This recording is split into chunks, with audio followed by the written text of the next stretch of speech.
Hello students, welcome back to the next video of business study.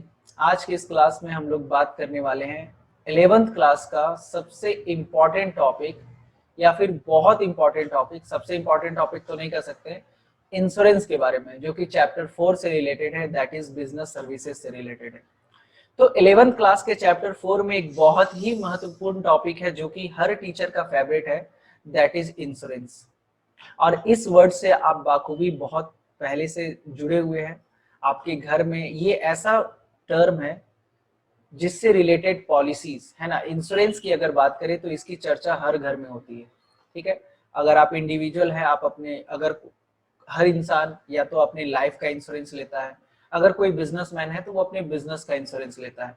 And मुझे पूरा उम्मीद है कि आपने भी कभी ना कभी इंश्योरेंस के बारे में सुना होगा।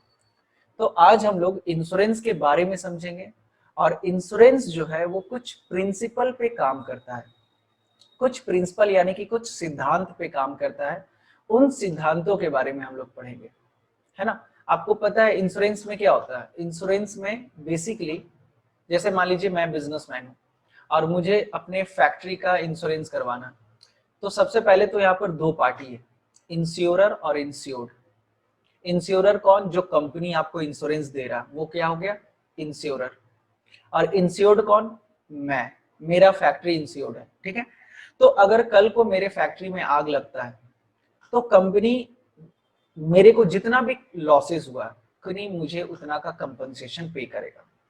अब ये बताओ, मान लीजिए आप आईसीआईसीआई लॉम्बार्ड, आईसीआईसीआई बैंक का एक है लॉम्बार्ड, या फिर आप पीएनबी का मेट लाइफ, एसबीआई का जनरल लाइफ इंश्योरेंस, ठीक है। हर कंपनी का, हर बैंक का अलग अलग है, और कुछ कुछ अलग अलग प्राइवेट इंश्योरेंस सेक्टर की भी है, जैसे इफ्को टोक्यो, है ना, ये भी आपका इंश्योरेंस कंपनी है।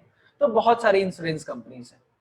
तो मान लीजिए लॉम्बार्ड की बात करते हैं, आईसीआईसीआई लॉम्बार्ड, हम अपने बिजनेस का आईसीआईसीआई लॉम्बार्ड से इंश्योरेंस करवाएं।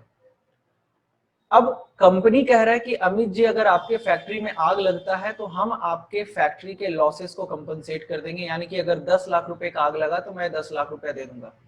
मगर बताओ, क्या ये कंपनी फ्री में काम करेगा कि मुझे कंपनी को कुछ पैसा देना पड़ेगा? सर ऑब्वियस सी बात है, अगर वो आपके रिस्क को कवर कर रहा है तो आपको तो पैसा देना पड़ेगा।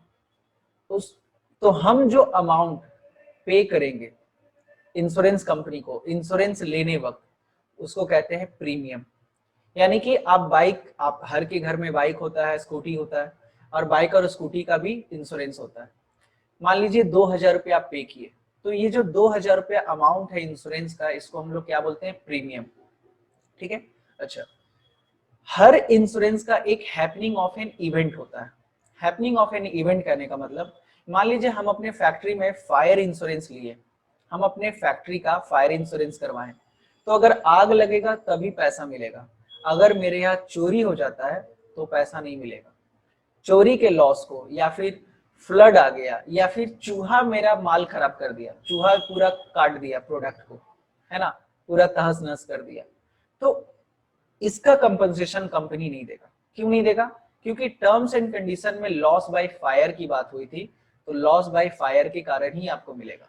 बात समझे? अगर आप अपने बाइक का इंश्योरेंस करा रहे हैं और आप एक्सीडेंटल इंश्योरेंस कराए हैं, तो एक्सीडेंट होने पर ही आपको क्लेम मिलेगा, अदरवाइज क्लेम नहीं मिलेगा, है ना। आपका बाइक पुराना हो गया और आप कह रहे हैं कि सर हमको तो अब नया बाइक कर दीजिए, क्योंकि, है ना, टंकी मेरा चेंज कर दीजिए क्योंकि ये थोड़ा सा पुराना लग रहा है, तो उस तरीके का कोई कॉन्ट्रैक्ट नहीं होता। जो टर्म्स एंड कंडीशन है उस पर लाइव होना चाहिए। यानी कि हैपनिंग ऑफ एन इवेंट का होना जरूरी है। हैपनिंग ऑफ एन इवेंट मतलब क्या होता है कि आप जिस पर्पस के लिए इंश्योरेंस लिए हैं, उस पर्पस के कारण से अगर लॉस होता है, अगर आप लॉस बाय फायर के लिए लिए हैं और आग लगने के कारण अगर आपको कुछ लॉस होता है, तो ही आपको क्लेम मिलेगा, अदरवाइज नहीं मिलेगा। तो चार बातें अभी हम लोग पढ़े। इंश्योरर, इंश्योरर कौन होता है? जो बंदा इंश्योरेंस कर रहा है, यानी कि कंपनी, जो कंपनी इंश्योरेंस का फैसिलिटी दे रही है। इंश्योर्ड कौन? जिसका इंश्योरेंस हुआ, मगर मतलब कि आप अपने बाइक का इंश्योरेंस कराएं तो आपका बाइक इंश्योर्ड हो गया। अगर हम अपने लाइफ का इंश्योरेंस कराएं तो हम इंश्योर्ड हो गए। अगर हम अपने फैक्ट्री का इंश्योरेंस करा रहे हैं तो मेरा फैक्ट्री इंश्योर्ड हो गया।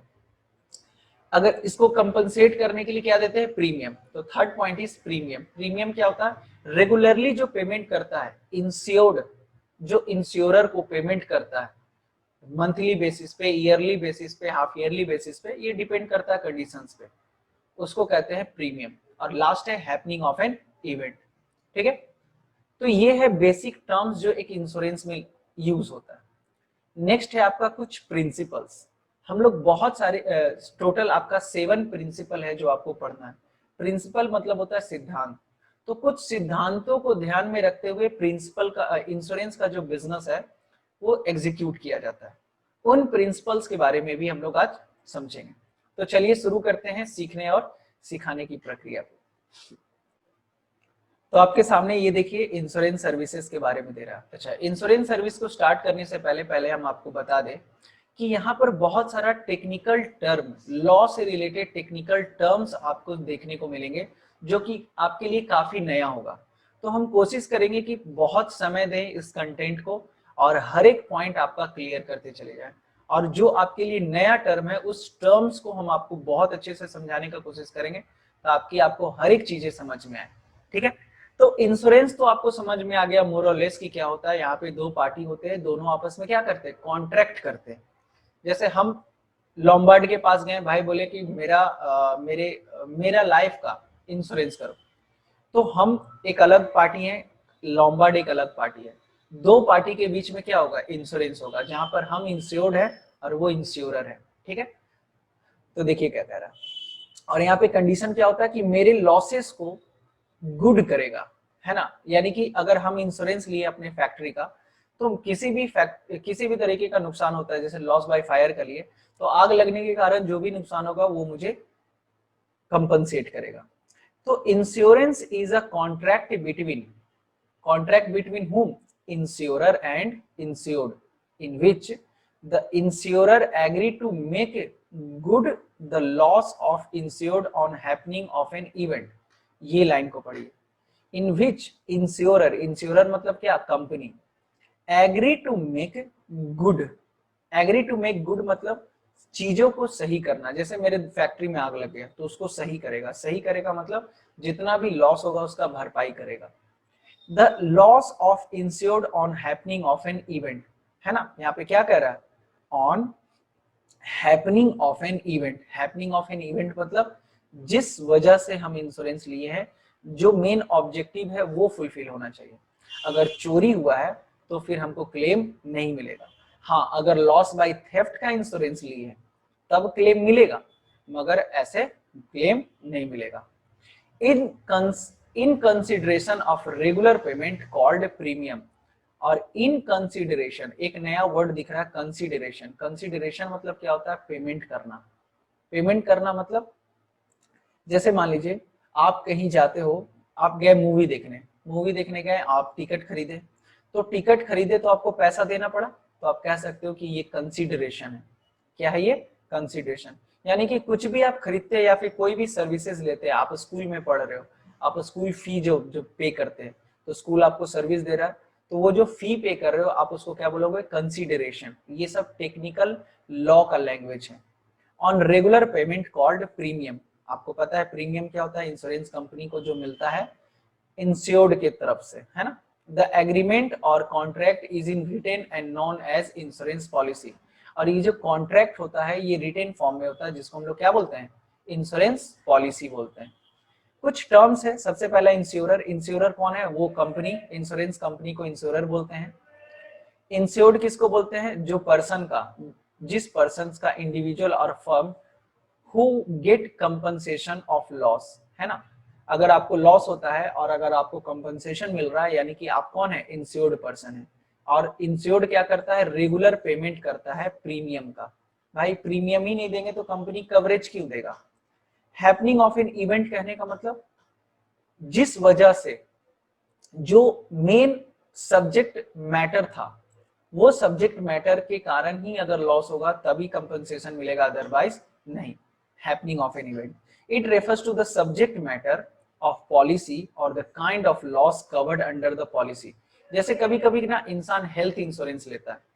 अब हेल्थ इंश्योरेंस में मान लो कैंसर कवर है, और मान लीजिए कैंसर कवर है, सिर्फ हम कैंसर का हेल्थ इंश्योरेंस लिए, आप देखे होंगे आपको ऐड आता होगा कि कैंसर का कवरेज लीजिए। अभी तो कोविड की वजह से कोविड का भी हेल्थ इंश्योरेंस आ गया, मतलब कि अगर आपको कोविड होता है तो आप हॉस्पिटलाइज हो जाइए और आपका पूरा खर्च इंश्योरेंस कंपनी बियर करेगा। ठीक है, वो जो लंबा लंबा बिल आ रहा है 2-2 लाख रुपए का, वो इंश्योरेंस कंपनी बियर करेगा। इसके लिए आपको कंपनसेशन पे करना पड़ेगा, पहले इंश्योरेंस लेना पड़ेगा। अब मान लीजिए इंश्योरेंस आप लेते हैं कैंसर का, और कोई इंसान, आप नहीं मतलब कोई इंसान अगर कैंसर का इंश्योरेंस लेता है और उसको ब्रेन ट्यूमर हो गया, तो वो कवर नहीं होगा। क्यों नहीं होगा?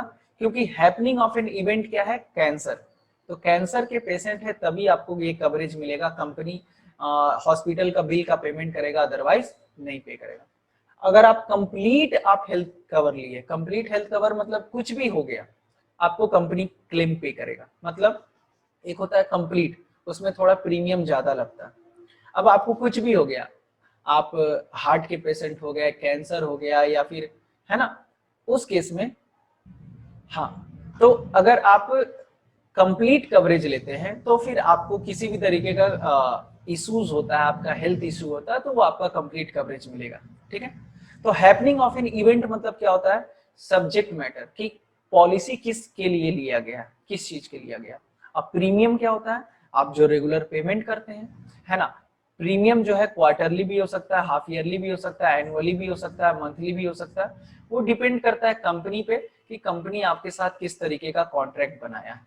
ठीक है, अब बहुत ही इंटरेस्टिंग टॉपिक है प्रिंसिपल ऑफ इंश्योरेंस। अभी तक तो हम लोग सिर्फ सीखे कि इंश्योरेंस क्या होता है और इंश्योरेंस का डेफिनेशन देखे, और 4 रिलेटेड टर्म हम लोग देखे।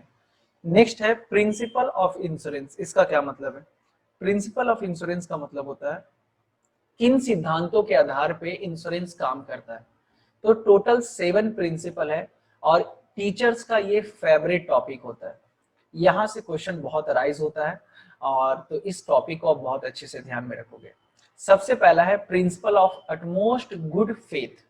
अटमोस्ट गुड फेथ कहने का मतलब, देखो ये जो इंश्योरेंस है ना, फ्यूचर को ध्यान में रख के किया जाता है। फ्यूचर को ध्यान में रख के किया जाता है मतलब, आज हम इंश्योरेंस लिए हैं, जैसे मान लीजिए आज हमको डर लगता है कि नहीं बहुत जमाना खराब है, खाने पीने का सिस्टम सही नहीं है, हम अगर बीमार पड़ गए तो कहाँ से इतना मेडिकल का खर्च बियर करेंगे, हम हेल्थ इंश्योरेंस ले लिए। अब जब हम हेल्थ इंश्योरेंस लेने जाएंगे, तो आज अगर हेल्थ इंश्योरेंस लिए तो क्या कल बीमार पड़ जाएंगे, कि आने वाले कुछ समय के बाद बीमार पड़ेंगे, या फिर मान लीजिए 2 साल, 3 साल, 5 साल, 10 साल।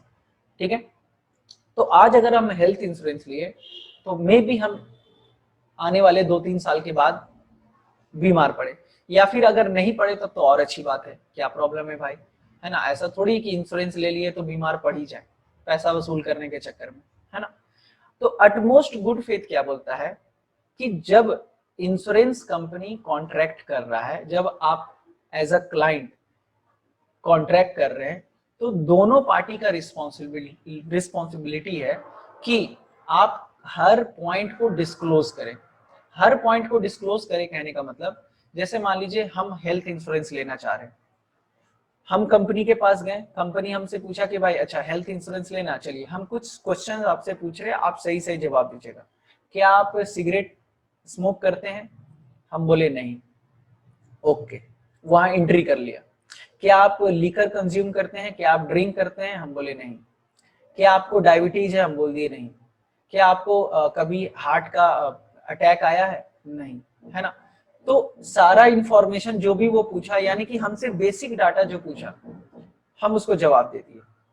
मगर उसमें से 2-3 पॉइंट गलत जवाब दिए, यानी कि हम स्मोक करते हैं मगर हम बोल दिए कि नो, हम लीकर कंज्यूम करते हैं, हम बोल दिए नो। सर ऐसा क्यों सर? अगर मान लीजिए आप सही बोलते तो सही बोलते तो हो सकता था प्रीमियम ज्यादा लेता वो, कि भाई आप स्मोक करते हैं तो चांसेस ज्यादा है आपका बीमार होने का, इसलिए आपसे ज्यादा प्रीमियम लेंगे। अगर आप स्मोक कम करते हैं तो आपसे कम प्रीमियम लेंगे, क्योंकि आप स्मोक नहीं करते तो आपसे कम प्रीमियम लेंगे। अब मान लीजिए हम प्रीमियम बचाने के चक्कर में झूठ बोलते हैं, तो कल को जब मान लीजिए हेल्थ डिजीज आता है, और जब इंश्योरेंस कंपनी देखेगा कि क्लाइंट बीमार पड़ गया है, तो डॉक्टर तो तुरंत वेरीफाई कर लेगा कि ये स्मोक करता है कि नहीं, ड्रिंक करता है कि नहीं। और अगर डॉक्टर प्रिस्क्राइब कर दिया कि हाँ he used to drink, he used to smoke, then insurance लेने वक्त आप बोले थे कि हम नहीं लेते हैं, और अब रिपोर्ट में आया कि आप कंज्यूम किए हो, करते थे, तो फिर आपका वो इंश्योरेंस जो है वो कैंसिल हो जाएगा। यानी कि उस केस में आप बीमार पड़े हैं फिर भी आपको इंश्योरेंस कंपनी पैसा नहीं देगी क्योंकि आप झूठ बोले। उसी प्रकार से इंश्योरेंस कंपनी का भी रिस्पॉन्सिबिलिटी बनता है कि हर वो पॉइंट को डिस्क्लोज करें, है ना। तो दोनों पार्टी, इंश्योरर और इंश्योर्ड, दोनों का रिस्पॉन्सिबिलिटी बनता है कि हर एक पॉइंट एक दूसरे के सामने साझा करें जो सब्जेक्ट मैटर के लिए इंपॉर्टेंट है। बात समझ में आ रहा? अगर हम हेल्थ इंश्योरेंस ले रहे हैं तो हमसे रिलेटेड जो भी क्वेश्चन पूछा जाएगा हम उसका सही जवाब देंगे। और इंश्योरेंस कंपनी का भी रिस्पॉन्सिबिलिटी बनता है कि पॉलिसी का हर पॉइंट वो बताए अपने क्लाइंट को कि अगर ऐसा होगा तो ऐसा मिलेगा, ऐसा होगा तो ऐसा मिलेगा। बात समझ में आ रहा? तो प्रिंसिपल का सबसे पहला, इंश्योरेंस का सबसे पहला प्रिंसिपल है principle of utmost good faith, यानी कि दोनों पार्टी को फेथ के साथ, विश्वास के साथ काम करना है और जितना भी मटेरियल इंफॉर्मेशन है एक दूसरे के सामने डिस्क्लोज करना है। ठीक है, देखिए क्या कह रहा है। According to this principle insurance is a contract based on faith. Insurance क्या होता है? एक विश्वास का धागा होता है, ठीक है, सूत होता है। The insured and insurer must disclose all the material fact to each other and both the parties should not hide any fact related to the insurance policy। दोनों पार्टी किसी भी पॉइंट को हाइड नहीं करेगी, ठीक है। इफ इंश्योर्ड मतलब क्या? बंदा जो इंश्योरेंस ले रहा, हाइड्स एनी मटेरियल फैक्ट, अगर आप कुछ हाइड करते हैं from the insurance company and later the insurance comes to know about it, मगर बाद में अगर कंपनी को पता चल जाता है, then he can refuse to pay compensation, compensation नहीं पे करेगा। जैसे मान लीजिए हम अपने फैक्ट्री का फायर इंश्योरेंस कराएं, फैक्ट्री फायर इंश्योरेंस कराएं तो इंश्योरेंस कंपनी पूछा, अच्छा बताइए कि क्या आप अपने फैक्ट्री में फायर एक्सटिंग्विशर रखे हैं, फायर एक्सटिंग्विशर रखे हैं जो आग बुझाने में काम आता है? हम बोले हाँ। क्या आप अपने फैक्ट्री में सेफ्टी मेजर्स रखे हैं? क्या आपके फैक्ट्री में वो वाटर फैसिलिटी है जो आग लगने पे एक्टिवेट हो जाता है? हम बोले हाँ। क्या आपके फैक्ट्री में जो वायर का केबलिंग है वो एकदम सही है, सेफ है? मैक्सिमम फैक्ट्री में आग क्यों लगता है? शॉर्ट सर्किट के कारण। अब मेरा शॉर्ट सर्किट फैसिलिटी एकदम सही है, एकदम मतलब कभी भी ऐसा सिस्टम हम सेटअप किए हुए कि आग लग ही नहीं सकता, शॉर्ट सर्किट हो ही नहीं सकता, तो आग भी नहीं लगेगा। हमसे पूछा, हम बोले कि एकदम वायर तो ओके है मगर 500 साल पुराना वायर है, उसमें 500 साल ज्यादा हो गया, 100 साल पुराना वायर है, 50 साल पुराना वायर है, तो ऑब्वियस सी बात है चांसेस ज्यादा हो जाते हैं। तो हम कंपनी को सब झूठ बोलते चले गए। कल को अगर फैक्ट्री में आग लगता है और कंपनी इन्वेस्टिगेट करती है और कंपनी को पता चल जाता है कि यहाँ तो कुछ फायर एक्सटिंग्विशर भी नहीं था, बालू भी नहीं था, आप देखते होगे बालू भी रखा जाता है, फिर उसके बाद वायर भी पूरा पुराना था, अगर पता चल जाता है तो कंपनी डिनाई कर सकता है। तो कह रहा है failure to make disclosure of the material fact by the insured make contract insurance voidable at the discretion of the insurer. अब यहाँ पर ये टर्म आपको दे रहा है लैंग्वेज, तो हम सिंपल सा जो बताएं उसका यही मतलब है। देखिए, failure to make disclosure of material fact, important fact अगर आप नहीं बता पाते हैं बाय द इंश्योर्ड, इंश्योर्ड कौन? जो बंदा ले रहा है, then the contract of insurance voidable. अब आपके लिए एक नया टर्म है वाइडेबल। वाइडेबल मतलब क्या होता है? इंश्योरेंस कंपनी चाहे तो पैसा दे भी सकती है, पैसा चाहे तो नहीं भी दे सकती है, इसको कहते हैं वाइडेबल, ठीक है। वाइडेबल कहने का मतलब, अब देखिए हम गलती में पकड़ा गए, हम बोले थे कि मेरे फैक्ट्री में फायर एक्सटिंग्विशर है, मगर बाद में पता चला तो इंश्योरेंस कंपनी देखा तो पता चला कि नहीं है, तो अब इंश्योरेंस कंपनी चाहे तो देगा चाहे तो नहीं देगा। बात समझ में आ रहा? तो ऑप्शन उसके पास है, मेरे पास ऑप्शन नहीं है। अगर हमको वो पैसा नहीं देता तो हम क्लेम भी नहीं कर सकते क्योंकि हम झूठ बोले थे। तो voidable at the discretion of the insurer. I hope कि आपको ये पॉइंट बहुत अच्छे से क्लियर होगा। चलो, तो नेक्स्ट प्रिंसिपल कह रहा है principle of insurable interest. Principle of insurable interest कहने का मतलब, आप अपने आप इंश्योरेंस उसी का ले सकते हो जहां पर आपका हक है, जहां पर आपका रिलेशन है। अब जैसे मान लीजिए मेरे यहाँ एक बंदा स्टाफ काम करता है, रामू, ठीक है, हम उसका लाइफ इंश्योरेंस करा लिए 50 लाख रुपए का, 2 साल 3 साल प्रीमियम दिए, है ना, 50 लाख का लाइफ इंश्योरेंस कराए रामू का, क्योंकि रामू मेरा स्टाफ है। 2 साल तक हम इंश्योरेंस प्रीमियम दिए, हर साल 10,000 रुपया, पहला साल 10,000 दिए, दूसरा साल 10,000 दिए, और रामू का मर्डर हो गया। रामू का मर्डर मतलब इस तरीके से प्लान करके मर्डर किए कि नेचुरल डेथ लगा, है ना। पुलिस भी कहा अरे बेचारा ही तो मर गया, अच्छा भला इंसान था, हम भी खूब रो रहे हैं इसलिए कि मेरा स्टाफ का डेथ हो गया, अब मेरा काम कैसे चलेगा। मगर मन ही मन बहुत खुश है। क्यों खुश है? क्योंकि इंश्योरेंस का 50 लाख रुपए हमको मिलेगा। तो क्या आपको लगता है कि इंश्योरेंस कंपनी हमको 50 लाख देगी? सर क्यों नहीं देगी, जरूर देगी, क्योंकि आप तो प्रीमियम पे किए हैं। और नेचुरल डेथ अगर उसका हुआ है, चलो नेचुरल डेथ ही हुआ है, मान लो हम मर्डर नहीं किया, हम नेचुरल डेथ ही हुआ, तो क्या इंश्योरेंस कंपनी हमको पैसा देगा? प्रिंसिपल ऑफ इंश्योरेबल इंटरेस्ट कहता है नहीं देगा। सर ऐसा क्यों? क्योंकि प्रिंसिपल ऑफ इंश्योरेबल इंटरेस्ट कहता है कि आप उसी का इंश्योरेंस करा सकते हैं जो आपके रिलेटिव हैं, जैसे कि आप अपने भाई, अपने बहन, अपने बेटे, अपने बेटी, अपने वाइफ, अपने माँ पिताजी का करा सकते हो। अपने स्टाफ का कराओगे, चलो रामू काका का डेथ हो गया, मगर रामू काका का जो कंपनसेशन है वो मुझे नहीं मिलेगा, रामू काका के परिवार को मिलेगा। अगर मान लीजिए इंश्योरेंस कंपनी पेमेंट करती भी है तो किसको मिलेगा? रामू काका के परिवार को मिलेगा। तो इंश्योरेबल इंटरेस्ट कहता है कि भाई रिलेशन होना चाहिए। समझ में आया? आप अपने स्पाउस का करा सकते हैं। स्पाउस क्या होता है? एक वर्ड है स्पाउस। स्पाउस मतलब होता है हस्बैंड वाइफ। अगर मान लीजिए हस्बैंड है तो हस्बैंड का स्पाउस कौन होगा? वाइफ। और वाइफ का स्पाउस कौन होगा? हस्बैंड। यानी कि अगर हम कहें कि मेरी स्पाउस, मेरा स्पाउस, तो हम अगर अपने स्पाउस की बात करें यानी कि हम अपने वाइफ की बात कर रहे हैं, और मेरी वाइफ अगर स्पाउस की बात कर रही है यानी कि वो मेरे बारे में बात कर रही है। ऑब्वियस सी बात है, स्पाउस वाला क्लियर है पंगा एकदम। चलिए, तो अच्छा ये बताओ एक और कंडीशन कि मान लीजिए मेरी शादी हुई, अरे ऑब्वियस सी बात है शादी होगी, तो शादी हुआ और हम अपने वाइफ का इंश्योरेंस कराएं, हम अपनी वाइफ का लाइफ इंश्योरेंस कराएं, ठीक है, 50 लाख रुपए का। शादी चला 2 साल, उसके बाद डाइवोर्स हो गया। बात समझ में आ रहा है? आज मेरी शादी हुई, हम अगले दिन 50 लाख का इंश्योरेंस करवा लिए, ठीक है। फिर उसके बाद 2 साल तक शादी चला, लाइफ एकदम मस्त चला, फिर उसके बाद झगड़ा चालू हुआ और अल्टीमेटली डाइवोर्स हो गया। फिर डाइवोर्स के बाद वो दूसरा शादी कर ली और हम ऐसे ही नल्ले बैठे हुए। 3 साल के बाद उसका डेथ हो गया और हम वो पॉलिसी कंटिन्यू रखे, डाइवोर्स होने के बाद भी हम प्रीमियम पे करते रहे। फर्स्ट ईयर भी पे किए, सेकेंड ईयर भी पे किए, सेकेंड ईयर के एंड में डाइवोर्स हो गया, थर्ड ईयर भी हम पे किए, फोर्थ ईयर भी पे किए और फिफ्थ ईयर भी हम पे किए। तो बताओ अगर उसका डेथ हुआ है तो हमको 50 लाख रुपया मिलेगा कि नहीं मिलेगा? चलिए बताइएगा आप। है ना, अब तो वो मेरी वाइफ रही ही नहीं ना, तो फिर हमको क्यों मिलना चाहिए? तो श्रुति कह रही है सर नहीं मिलेगा, तुषार कह रहा है नहीं मिलेगा, सर आप हर ईयर पैसा दे रहे हैं मिलेगा ही।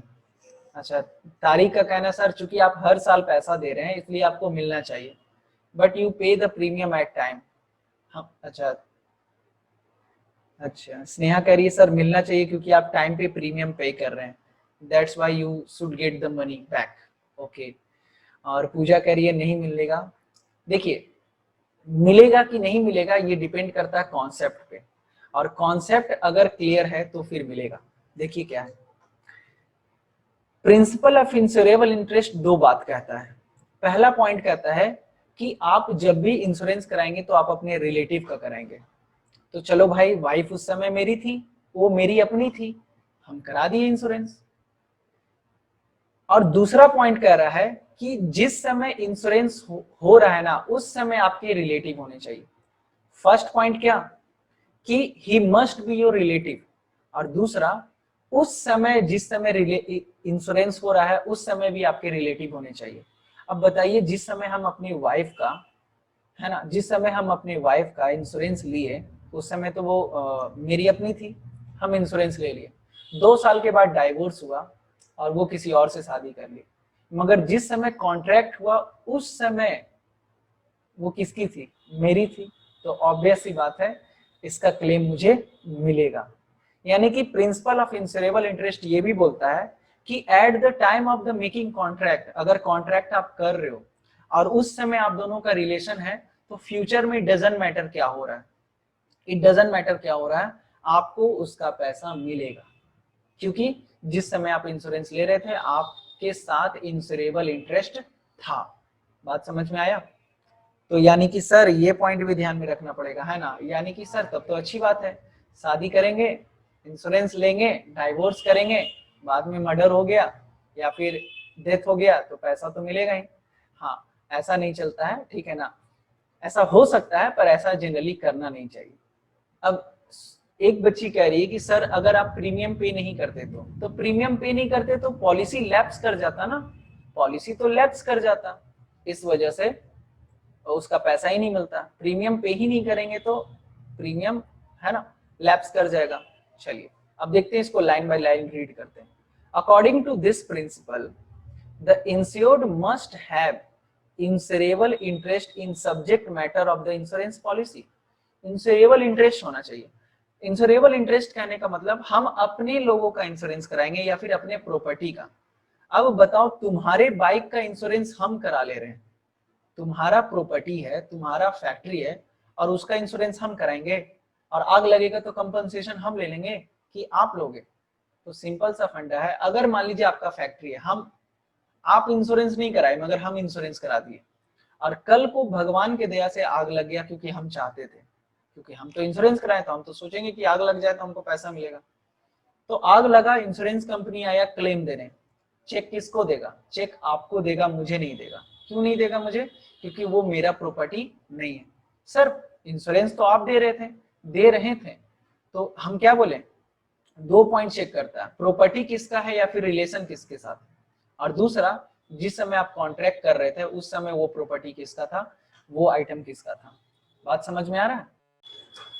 चलिए तो इसको एक बार रीड कर लेते हैं। According to this principle the insured must have an insurable interest in the subject matter of the insurance policy without interest मतलब क्या? interest मतलब relation. taking an insurance policy is the gamble and fraudulent activity. अगर वो मेरा property नहीं है, अगर वो मेरा रिलेटिव नहीं है, मेरा स्टाफ है और हम उसका इंश्योरेंस करा दे रहे हैं ये सोच के कि उसके डेथ पे हमको पैसा मिलेगा, तो ये क्या है? गैम्बल एक्टिविटी है या फिर फ्रॉडुलेंट एक्टिविटी है, and law does not permit it.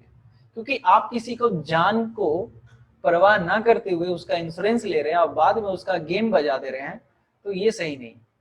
In case of life insurance the insurable interest comes in the relation of insured with the person taking insurance policy, है ना। इंश्योरेंस पॉलिसी जो ले रहा है उसके साथ इंश्योरेबल इंटरेस्ट का होना बहुत जरूरी है। और कुछ एग्जांपल्स दे रहे हैं, उस एग्जांपल्स को आप देख लीजिएगा, है ना। ये आपके खुद के पढ़ने के लिए है, आप जरूरी नहीं कि हम उसको ट्रैक करें, क्योंकि काफी सारा एग्जांपल हम आपके साथ शेयर कर रहे हैं ऑलरेडी, ठीक है। तो ये दोनों एग्जांपल आप पढ़ लीजिएगा। नेक्स्ट क्या कह रहा है? Principal of indemnity. Principal of indemnity क्या कहता है कि भैया जितने का इंश्योरेंस लोगे ना उतना ही पैसा मिलेगा। सर मतलब जैसे मान लीजिए हम अपने फैक्ट्री का फायर इंश्योरेंस कराएं, हम अपने फैक्ट्री का फायर इंश्योरेंस कराएं, तो फैक्ट्री में हम एक अनुमान लगाएंगे। अब जैसे मान लीजिए हम 1 लाख का इंश्योरेंस कराए हैं, तो मुझे हो सकता है कि 1,000 रुपया प्रीमियम देना पड़े। देखो, कवरेज जितना ज्यादा रहेगा प्रीमियम उतना ज्यादा देना पड़ेगा। हम अपने फैक्ट्री का 1 लाख रुपए का इंश्योरेंस कराएं, यानी कि अगर 1 लाख रुपए तक का आग लगता है तो कंपनी हमको 1 लाख रुपया पे कर देगी। तो 1 लाख का कवरेज लिए तो 1,000 रुपया प्रीमियम मान लो देना पड़ रहा है। तो अगर 2 लाख का कवरेज लेंगे तो 2 लाख प्रीमियम देना पड़ेगा। 3 लाख का कवरेज लेंगे तो 3 लाख रुपया 3,000 रुपया प्रीमियम देना पड़ेगा। 4 लाख का अगर कवरेज लेंगे तो 4,000 रुपीज प्रीमियम देना पड़ेगा। अब एग्जैक्टली हम नहीं बता सकते कितना होता है, पर एक अनुमान लगा लिया। तो यहाँ पर आप देखो कि जितना ज्यादा कवरेज होता है उतना ज्यादा प्रीमियम बढ़ता है। अब मान लो हम 10 लाख रुपए का कवरेज लिए हुए, यानी कि 10,000 रुपया प्रीमियम दिए 1 साल का, ठीक है। अब आग लग गया और मात्र 8 लाख रुपए का नुकसान हुआ। कितने का नुकसान हुआ? 8 लाख रुपए का। तो बताओ कंपनी कितना पैसा देगी? आप लोग मैसेज करके बताएंगे, अगर हम अपने फैक्ट्री का इंश्योरेंस कराएं 10 लाख रुपए का, फैक्ट्री में आग लग गया और 8 लाख का सामान जल गया, माल बर्बाद हो गया, 8 लाख रुपए का नुकसान हुआ हमको, इंश्योरेंस कंपनी हमको कितना पैसा देगी? बताइए फटाफट से। हाँ, कुछ बच्चे 8 लाख कह रहे, कुछ बच्चे 10 लाख रुपीस कह रहे। देखो बाबू, जितने का नुकसान हुआ है उतना ही मिलेगा, है ना। अगर 8 लाख का नुकसान हुआ है तो 8 लाख मिलेगा, 10 लाख नहीं मिलेगा। अगर मान लो ऐसा होता तो यहाँ पे फायदा हो जाएगा ना। अगर मेरे फैक्ट्री में मान लो आग लगा 8 लाख रुपए का और हम इंश्योरेंस कराए थे 10 लाख का, अगर हमको 10 लाख मिल जाएगा तो हम तो खुश, है ना। तब तो वो वाला बिजनेस हो जाएगा, आग लगाओ पैसा कमाओ। तो फिर हम अगली बार 50 लाख का इंश्योरेंस कराएंगे और आग लगा 4 लाख रुपए का और कंपनी हमको देगी 50 लाख, तो क्यों टेंशन हम ले? आग लगाएंगे पैसा कमाएंगे, आग लगाएंगे पैसा कमाएंगे, है ना। तो ऐसा नहीं होता है, जितने का नुकसान हुआ है बस उतना ही मिलेगा। अच्छा सर, समझ में आ गया। अगर 10 लाख का कवरेज है और 8 लाख रुपए का नुकसान हुआ है तो 8 लाख रुपया ही मिलेगा, क्योंकि प्रॉफिट नहीं होना चाहिए। आप इंश्योरेंस जो करते हैं लॉस को कंपनसेट करने के लिए करते हैं, प्रॉफिट के लिए नहीं करते हैं, है ना। आप जो इंश्योरेंस करते हैं वो प्रॉफिट के लिए नहीं करते हैं, लॉस को कंपनसेट करने के लिए करते हैं। तो भाई लॉस है 8 लाख रुपए का, तो 8 लाख रुपया हाँ हो जाएगा। तो इस केस में इंश्योरेंस कंपनी को प्रॉफिट है। अच्छा, अब सर मान लीजिए हम 10 लाख का कवरेज लिए हैं, हम 10 लाख रुपए का कवरेज लिए हैं और 15 लाख रुपए का आग लग गया, तो सर अब आप लोग बताइए, जवाब दीजिए।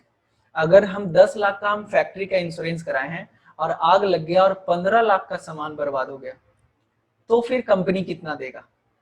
फटाफट से मैसेज करके बताओ। अर्चिता 10, स्वाति 10, 10, 10, अभिषेक कह रहा है 15 लाख, बाकी सबका 10 लाख जवाब आ रहा है। वेरी गुड, बहुत अच्छी बात है, बहुत अच्छी बात है, सारे बच्चों का सही जवाब। देखो हमको मैक्सिमम 10 लाख ही मिलेगा, भले ही 15 लाख का नुकसान हुआ, मगर हम कवरेज कितना का लिए थे? 10 लाख का लिए थे ना। तो अगर 10 लाख रुपए का कवरेज लिए हैं तो 10 लाख रुपए का ही कंपनसेशन मिलेगा, उससे ज्यादा कंपनसेशन मुझे नहीं मिलेगा। सर ऐसा क्यों सर? क्योंकि देखो हम प्रीमियम तो 10 लाख के हिसाब से दे रहे थे ना, तो 10,000 रुपए हम मान लो दे रहे थे प्रीमियम, मगर नुकसान कितने का हुआ है? 15 लाख रुपए का। तो अगर हम 15,000 प्रीमियम देते तब ना हमको 15 लाख का प्रोटेक्शन देता। तो इस केस में भी नुकसान किसको है? इंश्योरेंस लेने वाले को, इंश्योर्ड को फायदा हो गया। ठीक है, चलिए देखिए क्या कह रहा। According to this principle, insurance is not a contract of making profit, है ना। ये वर्ड जो हाईलाइट किए इसको ध्यान से पढ़ो। Insurance is not a contract of making profit, profit करने के लिए ये इंश्योरेंस नहीं होता है। The purpose of insurance is to bring back the insured in the same financial position as he was before the loss। Insurance का main purpose क्या होता है? कि उस बंदे को उस पोजीशन पे वापस लाना जहां पर वो पहले था। अगर 8 लाख का नुकसान हुआ है तो 8 लाख रुपए का भरपाई हो जाता है, तो वो जहां पर था वहां पे आ जाएगा। बात समझे?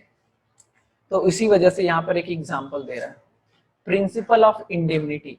अच्छा, ये प्रिंसिपल ऑफ इंडेमनिटी जो है, ध्यान से सुनना, प्रिंसिपल ऑफ इंडेमनिटी जो है ये लाइफ इंश्योरेंस के केस में एप्लीकेबल नहीं होता है। ध्यान से सुनिए क्या बोल रहे हैं। अगर आपकी दुकान का आग लगा, बाइक का एक्सीडेंट हुआ, आपके ट्रक का एक्सीडेंट हुआ, प्रिंसिपल ऑफ इंडेमनिटी एप्लीकेबल है। और प्रिंसिपल ऑफ इंडेमनिटी क्या कर रहा है? अगर ट्रक का एक्सीडेंट हुआ है, ट्रक को नुकसान हुआ है 4 लाख रुपए का, इंश्योरेंस कंपनी आपको 4 लाख रुपया दे देगी। क्यों? क्योंकि ये गुड्स है और इसका एक वैल्यू है, ये गुड्स है और इसका एक वैल्यू है। अब मान लीजिए हम अपने फैक्ट्री का इंश्योरेंस कराए हैं 10 लाख का और 8 लाख का नुकसान हुआ, तो 8 लाख का नुकसान है, 8 लाख रुपए हमको मिल गया। तो गुड्स का जब डैमेज होता है ना बच्चों, तो लॉस एक्चुअली कैलकुलेट कर लिया जाता है। मेरे फैक्ट्री में जितना का आग लगा उतना का नुकसान है, वैल्यू में मनी के टर्म में इसको कैलकुलेट कर सकते हैं। मगर लाइफ इंश्योरेंस क्या होता है? लाइफ इंश्योरेंस में ह्यूमन बीइंग के लाइफ का इंश्योरेंस होता है। अब मान लीजिए किसी व्यक्ति का लाइफ इंश्योरेंस कराएं, तो क्या उस इंसान के समय से पहले मर जाने के कारण कितने का नुकसान हुआ ये कैलकुलेट किया जा सकता है? नहीं किया जा सकता। अगर कोई जेड नाम का बंदा है और जेड का डेथ हो गया है और जेड के मृत्यु के कारण उसके परिवार को कितने का नुकसान हुआ, क्या आप इवेलुएट कर सकते हो? It can't be measured at all, है ना, इट कांट बी मेजर्ड। तो यहाँ पर लॉस तो डिटरमाइन हो ही नहीं रहा, लॉस तो डिटरमाइन हो ही नहीं रहा। और जब लॉस डिटरमाइन नहीं हो रहा है, इसलिए प्रिंसिपल ऑफ इंडेमनिटी भी अप्लाई नहीं होता है। इसलिए लाइफ इंश्योरेंस के केस में एक सर्टेन अमाउंट पहले ही से फिक्स कर दिया जाता है। जैसे फायर इंश्योरेंस में 10 लाख रुपए का फिक्स किए, 10 लाख रुपए का इंश्योरेंस कराएं तो 10 लाख फिक्स है। नुकसान हुआ 6 लाख का तो 6 लाख रुपया मिला, क्योंकि लॉस डिटरमाइन हो रहा है। मगर लाइफ इंश्योरेंस के केस में ये चीज डिटरमाइन नहीं हो सकता है। तो अगर हम 50 लाख का लाइफ कवरेज लिए हैं तो डेथ होने के कारण 50 लाख रुपया पूरा मिलेगा। क्यों मिलेगा पूरा? क्योंकि आप लॉस को कैलकुलेट नहीं कर सकते। किसी के मरने के कारण कितने का लॉस हुआ ये आप कभी भी कैलकुलेट नहीं कर सकते हो। बात समझे? इसलिए प्रिंसिपल ऑफ इंडेमनिटी पूछा जाता है, ध्यान रखिएगा, प्रिंसिपल ऑफ इंडेमनिटी कभी भी लाइफ इंश्योरेंस के केस में एप्लीकेबल नहीं होता है। आई होप कि मेरी ये बात बहुत अच्छे से आपको क्लियर हुई होगी।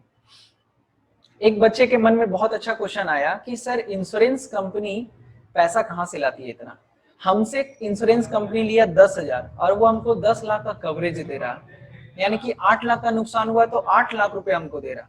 अब मान लीजिए सर हम अपने फैक्ट्री में इंश्योरेंस कराए, हम अपने फैक्ट्री का इंश्योरेंस कराए, हम पहला साल 10,000 दिए, कुछ नहीं लगा, 10,000 मेरा बर्बाद हो गया।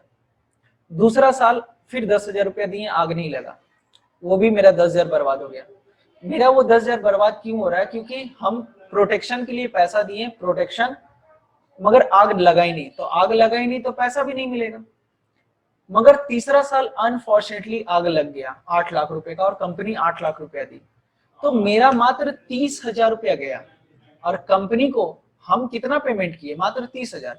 पहला साल, दूसरा साल, तीसरा साल, और कंपनी को 8 लाख रुपए का पेमेंट करना पड़ गया। तो सर ये कंपनी इतना पैसा लाता कहां से? तो बाबू इंश्योरेंस जो है ना एक बंदा नहीं लेता है, लाखों लोग इंश्योरेंस कराते हैं। अब लाखों लोग में से सबके दुकान में आग नहीं लगता है। आप मार्केट में घूमते हो, मार्केट में अगर 1000 दुकान है तो 1000 में से 500 दुकान तो इंश्योरेंस कराता है, और 500 इन दुकान में से क्या 500 दुकान में आग लग जाता है कि किसी एक आध दुकान में आग लगता है? बात समझे? अब रोड पे जितना भी बाइक चल रहा है सारे बाइक का इंश्योरेंस होता है, मगर क्या सारा बाइक एक्सीडेंट कर जाता है? तो कंपनी को क्लेम जो है ना 1% ही अपने क्लाइंट का देना पड़ता है, बाकी कंपनी का फायदा हो जाता है। तो कंपनी मान लो 100 लोगों से पैसा लिया और किसी एक बंदे को क्लेम दिया, तो फिर ऑब्वियस ही बात है वो 100 लोगों का पैसा यूज करके कंपनी उसको देती है पैसा।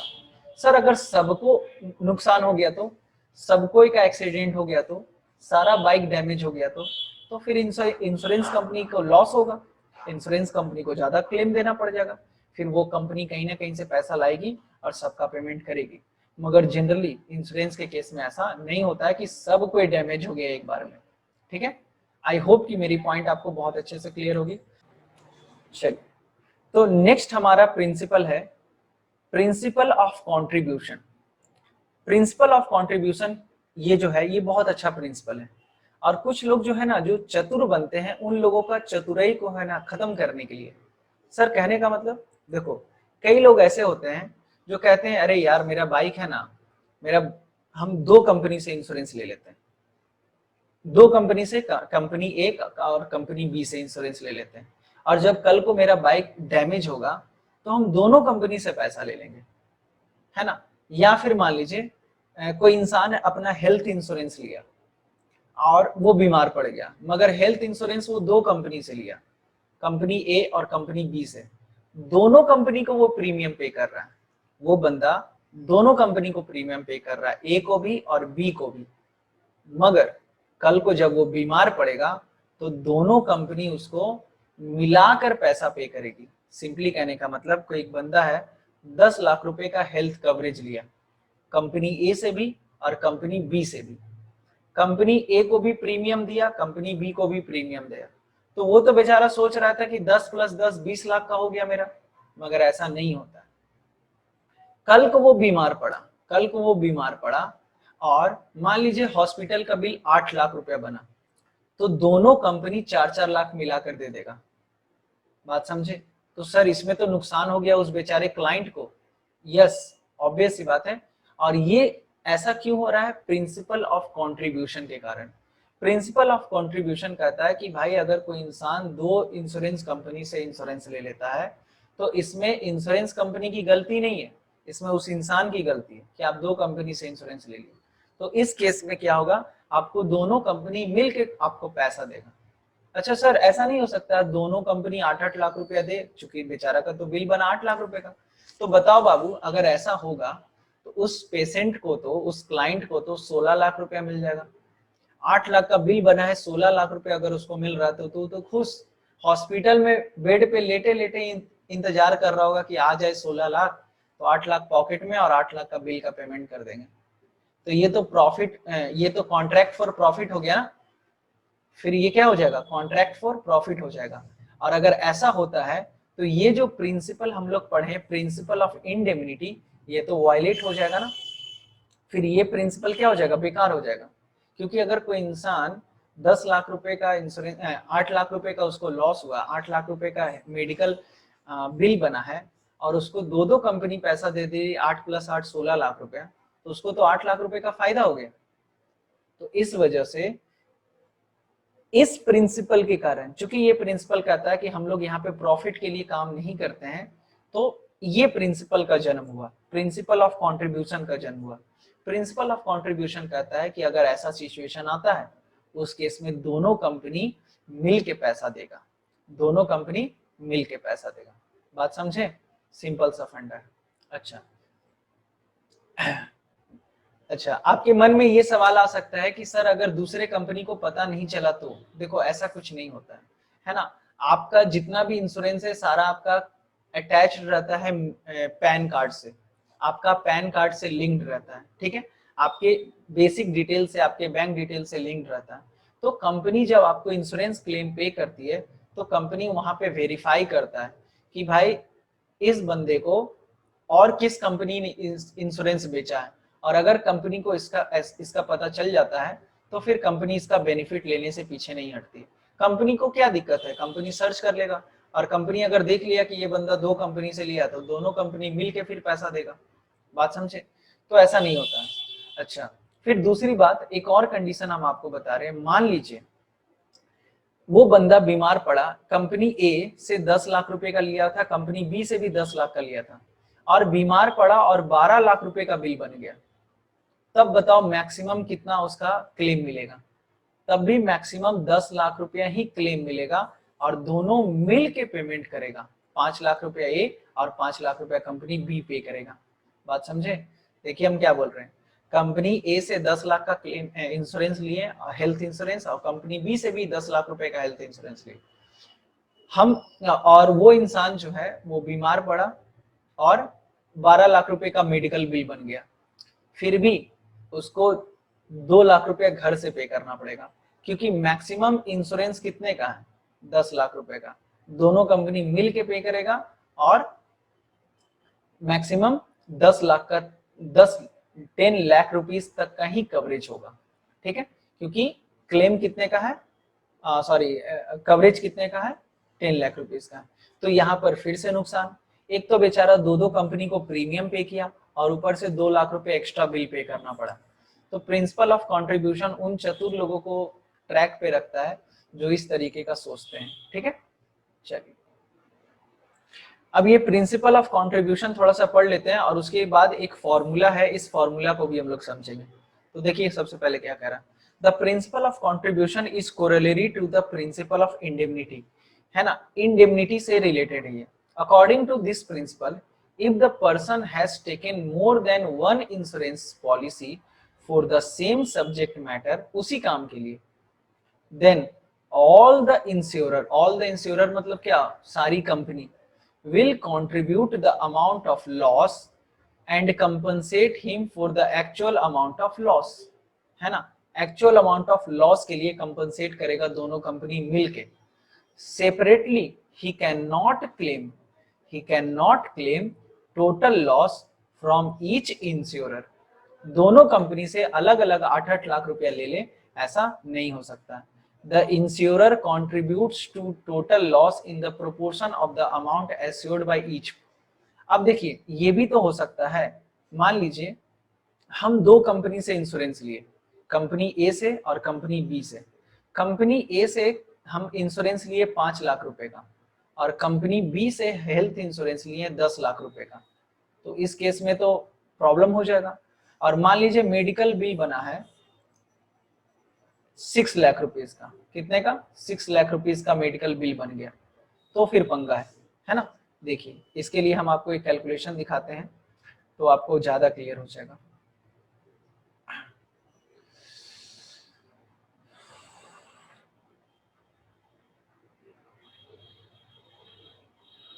देखो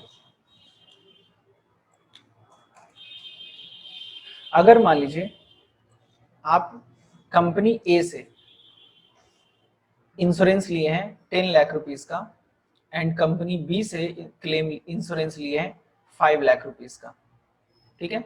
और ये बंदा जो है ये बीमार पड़ गया और टोटल क्लेम कितने का बना, टोटल क्लेम बना है 6 लाख रुपीस का। तो ये सिंपल सा बात बताओ, अगर कंपनी ए 10 लाख रुपए का कवरेज दे रहा है तो प्रीमियम ये ज्यादा दे रहा होगा, ये प्रीमियम कंपनी ए को प्रीमियम ज्यादा मिल रहा होगा। अगर मान लीजिए हम 10 लाख रुपए का एक कंपनी ए से इंश्योरेंस लिए हैं तो हमको प्रीमियम ज्यादा देना पड़ेगा, और बी से 5 लाख रुपए का प्रीमियम इंश्योरेंस कवरेज ले रहे हैं तो मुझे कम प्रीमियम पे करना पड़ेगा। कितना पे करना पड़ेगा इट डजंट मैटर, पर ज्यादा और कम होगा, ठीक है। तो उस हिसाब से अगर क्लेम देने की बारी आती है तो ये तो आपको क्लियर है कि दोनों कंट्रीब्यूट करके पैसा देगा, मगर कौन कितना देगा, आधा आधा तो हो नहीं सकता है। उस केस में रेशियो चलेगा, रेशियो। अब रेशियो आप डायरेक्ट कर सकते हो, देखिए ये 10 लाख का है और ये 5 लाख का है, तो रेशियो क्या है, इसको 2:1 बोल सकते हैं, 2:1 बोल सकते हैं कि नहीं, हाँ सर बोल सकते हैं। तो ये जो 6 लाख रुपया है ये रेशियो में बढ़ जाएगा 2:1 के रेशियो में। तो एक कंपनी ए देगा 4 लाख रुपया और कंपनी बी कितना देगा, 4 लाख रुपया, ठीक है। तो उसी तरीके से एक और एग्जांपल लेते हैं, मान लीजिए ए और बी और सी तीन कंपनी है, एक कंपनी से 10 लाख रुपए का इंश्योरेंस लिए, एक कंपनी से 8 लाख रुपए का और एक कंपनी से 4 लाख रुपए का इंश्योरेंस लिए। तो बताइए रेशियो क्या बनेगा और क्लेम कितने का बना, तो क्लेम सर बना है 12 नहीं, क्लेम बना है 9 लाख रुपीस का, ठीक है, या फिर सिंपल सा अमाउंट 8 लाख रुपीस का क्लेम बना है। तो तीनों कंपनी मिलके पैसा देगा रेशियो में, रेशियो क्या हो जाएगा 10:8:4। तो इसको सिंपली कैलकुलेट करेंगे तो 5:4:2 रेशियो आएगा। रेशियो कितना आएगा 5:2:4। आई होप कि आप ये कैलकुलेट कर सकते हो। तो 5:4:2 में तीनों कंपनी पेमेंट कर देगा, ए बी और सी। ये तो सरल तरीका हो गया मेरे तरफ से, मगर आपको बुक में एक फॉर्मूला दिया हुआ है, देखिए एक फॉर्मूला दिया हुआ है, कहां गया फाइल, फॉर्मूला क्या दे रहा बच्चों, फॉर्मूला दे रहा है sum assured with a particular insurer into actual loss divided by total sum assured, है ना। Sum assured by a particular, एक मिनट, फॉर्मूला क्या है, sum assured by company by में total sum assured, total sum assured, sum assured किसको बोलते हैं ये हम बता देते हैं आपको, into actual loss, actual loss, ये एक फॉर्मूला है।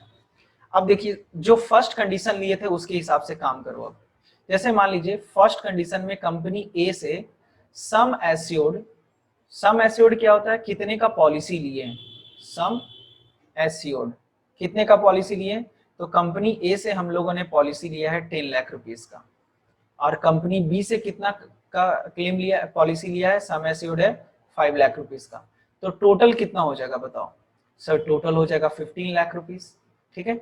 अच्छा लॉस कितने का हुआ है, तो मान लीजिए आप लॉस हुआ है आपका 6 लाख रुपीस का, ठीक है, जो पहला कंडीशन लिए थे। अब इसी चीज को आप फॉर्मूला में पुट करिए। अब आपको निकालना है कि कंपनी ए कितना पेमेंट करेगा, तो कंपनी ए के लिए आप फॉर्मूला देखिए क्या कह रहा है, सम एश्योर्ड बाय कंपनी, तो कंपनी ए का सम एश्योर्ड कितना है 10 लाख रुपए, into actual loss, actual loss कितना है 6 lakh rupees, 6 lakh rupees divided by total sum assured, total sum assured करने का मतलब टोटल कितना है 15 लाख रुपीस, बस इसको फॉर्मूला में पुट कर दिया। तो इसको जब सॉल्व करिएगा आपका अमाउंट कितना आएगा 4 लाख रुपीस आएगा। उसी प्रकार से अब हम कंपनी बी का कैलकुलेट करना चाहते हैं, तो कंपनी बी का सम एश्योर्ड कितना है, तो कंपनी बी से हम 5 लाख रुपए का लिए हैं पॉलिसी, टोटल लॉस कितने का है 6 लाख रुपए का, divided by total sum assured, total हम लोग कितने का पॉलिसी लिए 15 लाख रुपए का, तो इसको जब सॉल्व करेंगे तो कितना आएगा 2 लाख रुपीस आएगा। तो देखिए यानी कि कंपनी ए कितना देगा 4 लाख और कंपनी बी कितना देगा 2 लाख रुपए। तो ये फॉर्मूला के माध्यम से भी आप निकाल सकते हो, या फिर ये जो मेरा तरीका है शॉर्टकट का कैलकुलेट करने का रेशियो में, ये भी कर सकते हो। एग्जाम में आपको अगर आ जाए क्वेश्चन तो ये फॉर्मूला लगाकर ही काम करना आपको। आई होप कि आपको ये पूरा कैलकुलेशन क्लियर होगा, ठीक है। वो प्रिंसिपल क्लियर है, प्रिंसिपल ऑफ क्या है कंट्रीब्यूशन, प्रिंसिपल ऑफ कंट्रीब्यूशन में आपका फॉर्मूला यूज होता है। अगर दो कंपनी आई है तो कौन कंपनी कितना देगा वो आपको कैलकुलेट करना पड़ेगा। नेक्स्ट फिफ्थ प्रिंसिपल है, टोटल आपको 7 प्रिंसिपल पढ़ना है, तो अभी 5, 6, 7 3 प्रिंसिपल और देखना है। Principle of subrogation, principle of subrogation मतलब होता है कि है ना, अगर मान लीजिए आग लगा, जैसे मान लीजिए मेरे फैक्ट्री में आग लगा, ठीक है, तो जाहिर सी बात है कंपनी आएगा, कंपनी क्लेम दे देगा, ठीक है, मगर वो जो जला हुआ प्रोडक्ट है हो सकता है कि उसको बेचकर भी कुछ पैसा मुझे आ जाए, है ना, ऐसा हो सकता है कि नहीं। जैसे मान लीजिए मेरे फैक्ट्री में आग लगा, सामान जल गया, 6 लाख रुपए का नुकसान हुआ, कंपनी 6 लाख रुपया दे दी, मगर वो जो जला हुआ प्रोडक्ट है उस कंपनी, उस प्रोडक्ट पे, वो सामान पे जो जल चुका है उस पे मेरा राइट खत्म हो जाता है, उस पर से मेरा राइट खत्म हो जाता है, क्योंकि उस लॉस के लिए मुझे पैसा मिल चुका है। तो अब वो पूरा जो भी गुड्स है जो जल चुका है वो किसके पास चला जाएगा, इंश्योरेंस कंपनी के पास चला जाएगा। अगर ऐसा नहीं होता है तो देखो क्या होगा, मान लीजिए मेरे पास, मेरे फैक्ट्री में 6 लाख का सामान चला, हमको इंश्योरेंस कंपनी क्लेम भी पे कर दिया, और वो जो बचा खुचा सामान था जो जल चुका था उसमें से हम छटैया किए, छाटे, और कुछ फ्रेश करके हम उसको बेच दिए मार्केट में, या फिर उसको कूड़े के भाव में ही बेच दिए, तो कुछ तो पैसा मिला ना मुझे, और अगर एक्स्ट्रा पैसा मिल रहा है तो ये भी तो प्रॉफिट हो गया। तो इसलिए प्रिंसिपल ऑफ सबरोगेशन कहता है कि भाई after making compensation by insurer, जो भी गुड्स बचा हुआ है, लेफ्ट ओवर जो भी गुड्स है, उसका ओनरशिप कंपनी के पास चला जाता है। मगर बाइक और ट्रक के केस में ऐसा नहीं होता है। जैसे मान लीजिए आपका बाइक का एक्सीडेंट हुआ और आप इंश्योरेंस कंपनी के पास गए, इंश्योरेंस कंपनी आपका सब कुछ सही कर दिया, तो ये नहीं कहेगा कंपनी कि भाई चल ठीक है बाइक मेरा, नहीं ना, बाइक के केस में ऐसा नहीं होता है। ऐसा क्यों नहीं होता है, क्योंकि बाइक के केस में आपको पैसा नहीं मिलता है, आपको क्या मिलता है, सामान मिल जाता है। जैसे मान लीजिए एक्सीडेंट हुआ, टंकी पचक गया, कैबिनेट फट गया, बॉडी उसका डैमेज हो गया, गए कंपनी के पास, कंपनी उसको सारा नया लगा के हमको दे दिया, तो वो भी तो एक जरिया है। तो वहां पर ऐसा केस नहीं होगा। मगर मान लीजिए कोई सामान डैमेज हुआ है और उसके बदले कंपनी पैसा दे रही है, तो वो पूरा का पूरा सामान का अब जो भी डैमेज रहे, इट डजंट मैटर, वो उस गुड्स का ओनरशिप कहाँ चला जाएगा, कंपनी के पास चला जाएगा, है ना। चलिए, तो देखिए सब्रोगेशन क्या कह रहा है, according to this principle after paying the compensation insurer, है ना, ये लैंग्वेज लॉ का लैंग्वेज है, the insurer step in the shoes of insured, insurer step in the shoes of insured कहने का मतलब सिंपल सा इसका ये मतलब है कि जो भी गुड्स डैमेज हुआ है उसका राइट जो है वो किसके पास चला जाता है, इंश्योरर के पास चला जाता है। In other word, when the insured is compensated, जब इंश्योर्ड को कंपनसेशन मिल जाता है for the loss of the damage of the property insured by him, the right of ownership of such property, such property मतलब क्या, उस property जो जला था या फिर नुकसान हुआ था, passes to the insurer, passes to the insurer मतलब इंश्योरर के पास चला जाता है, ठीक है। This is also the corollary of principle of indemnity, और ये बताए थे ना, ये प्रिंसिपल ऑफ इंडेमनिटी का ये भी कोरोलरी है, क्यों, क्योंकि अगर उस प्रॉपर्टी का ओनरशिप उस कंपनी के पास नहीं जाएगा, तो अगर बेच के उस क्लाइंट को फायदा हो जाता है तो फिर वो प्रिंसिपल ऑफ इंडेमनिटी जो है वो क्या हो जाएगा, फेल हो जाएगा। बात समझे। Once the compensation is given later on, if insurance realize some money by the sale of the damaged property will bring profit for him, and the insurance is not a contract for making profit. तो एक बार अगर आपको compensation मिल जाता है और उस जले हुए सामान को आपको बेच के कुछ पैसा मिलता है तो उससे आपको प्रॉफिट हो सकता है, और आपको पता है कि इंश्योरेंस जो है वो प्रॉफिट करने के लिए नहीं किया जाता है, ठीक है। जैसे एक एग्जांपल दे रहा है, आई होप कि आपको क्लियर होगा। नेक्स्ट है प्रिंसिपल ऑफ कॉज प्रोक्सिमा, ये सिंपल सा है। कॉज प्रोक्सिमा कहने का मतलब क्या होता है, कॉज प्रोक्सिमा मतलब होता है कि आपको कंपनसेशन तभी मिलेगा जब सब्जेक्ट मैटर से रिलेटेड है ना, वो जो आपको बताए थे। तो according to this principle the cause और reason for the loss must be related to the subject matter of the insurance contract. अगर हम कैंसर का हेल्थ इंश्योरेंस लिए हुए हैं तो कैंसर होगा तभी कंपनी पैसा देगा, अदरवाइज नहीं। हार्ट के पेशेंट अगर हो गए तो वो कवरेज नहीं मिलेगा, क्योंकि हम सिर्फ किसका लिए थे, कैंसर का लिए थे। अच्छा, कंप्लीट लिए हैं तब तो दिक्कत नहीं है, तब तो आपको मिल जाएगा।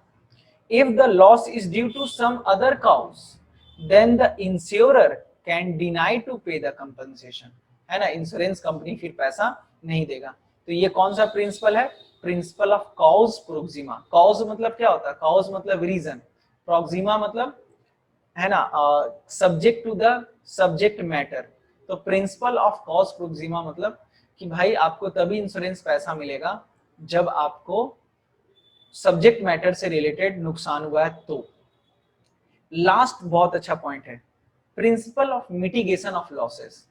मिटिगेशन ऑफ लॉसेस कहने का मतलब देखिए, अब कह रहे हो जैसे मान लीजिए आप हेल्थ इंश्योरेंस ले लिए या फिर अपने बाइक का इंश्योरेंस ले लिए, बाइक का इंश्योरेंस ले लिए और अपने बाइक को जहां मन तहां धक्का मारते चलते हो कि अरे यार डैमेज होगा तो इंश्योरेंस कंपनी तो पैसा दे ही देगा, क्या दिक्कत है।